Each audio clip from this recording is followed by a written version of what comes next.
নমস্কার বন্ধুরা, recipe number 1 কিচেনে তোমাদের স্বাগত জানাই। আজকে আমি কাঁচা কলার কোপ্তা কারি করে দেখাবো। ভিডিওটি স্কিপ না করে প্রথম থেকে শেষ পর্যন্ত দেখার অনুরোধ রইল। চ্যানেলটি সাবস্ক্রাইব করে পাশে থাকার অনুরোধ রইল। চলো তাহলে শুরু করা যাক। আমি এখানে 2টো কাঁচা কলা নিয়েছি। এবার কলাগুলো আমি এভাবে 3টে টুকরো করে কেটে নিয়েছি। আর আমি এখানে ভিজিয়ে দিয়েছি মটর ডাল। আমি 2 ঘন্টা মতো ভিজিয়ে রেখেছিলাম। এবার আমি ডালটা কাঁচা লঙ্কা দিয়ে বেটে নেব। আর ওইদিকে কলাটা আমি সেদ্ধ করে নেব। নিয়েছি ধনে, জিরা, গোটা গরম মশলা আর গোলমরিচ। কলাগুলো আমি ভালোভাবে সেদ্ধ করে নিয়েছি। খোসাগুলো এমনিতেই ছেড়ে যাচ্ছে। একদম মোলাম করে সেদ্ধ করে নিতে হবে। এবার আমি কলাগুলো ম্যাশ করে নেব। কলাগুলো ম্যাশ করা হয়ে গেছে। এবার আমি এর মধ্যে কাঁচা লঙ্কা আর ডাল বাটাটা দিয়ে দিলাম। এবার আমি একসাথে মিশিয়ে নিচ্ছি। আর এর মধ্যে দিয়ে দিচ্ছি বেসন, হলুদ গুঁড়ো, লবণ।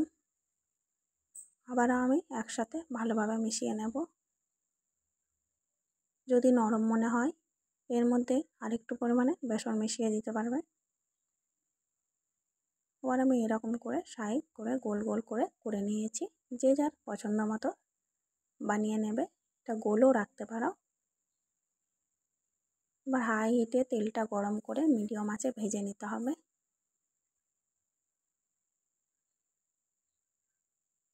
এবার এর মধ্যে আমি দিয়ে দিচ্ছি লঙ্কার গুঁড়ো। আমি যে গোটা মশলাটা দেখিয়েছিলাম সেটা আমি বেটে নিয়েছি একসাথে। আর দিয়ে দিলাম হলুদের গুঁড়ো। এদিকে এক পাশটা হয়ে গেছে, আমি অন্য পাশটা উল্টে দিচ্ছি। মিডিয়াম আঁচে এটা ভেজে নিতে হবে। হাই হিটে এটা ভাজা যাবে না, এতে করে উপরটা পুড়ে যেতে পারে।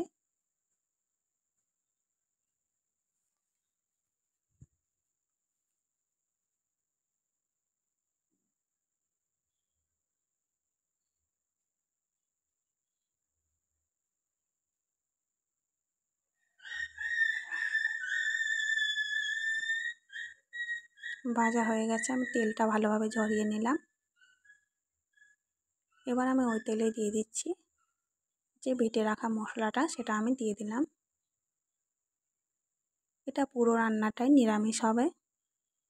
এর মধ্যে আমি দিয়ে দিলাম স্বাদ মতো লবণ, স্বাদ মতো চিনি।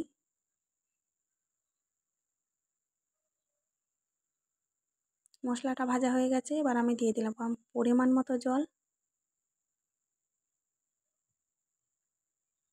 এর মধ্যে তোমরা আলুও দিতে পারো, কিন্তু আমি আলু দিইনি, আমি এমনি করলাম। এবার আমি কোপ্তাগুলো দিয়ে দিলাম। ঝোলটা ভালোভাবে ফোটানোর পরে দিতে হবে, এতে করে মশলার গন্ধটা চলে যাবে। আর দিয়ে দিলাম আমি সবশেষে 1 চামচ ঘি। এটা যেহেতু নিরামিষ রান্না, ঘি দিলে ভালো লাগবে। তোমরা চাইলে এটা অ্যাভয়েড করে যেতে পারো। আমাদের কোপ্তা কারি রেডি হয়ে গেছে। যদি ভালো লাগে আজকের এই রেসিপিটি, এই চ্যানেলটি সাবস্ক্রাইব করে সঙ্গে থেকো, একটু লাইক করে দেবে। চ্যানেলটি শেয়ার করতে ভুলবে না, কমেন্ট করতে ভুলবে না। রুটি কিংবা পরোটা ভাতের সাথে জমে যাবে।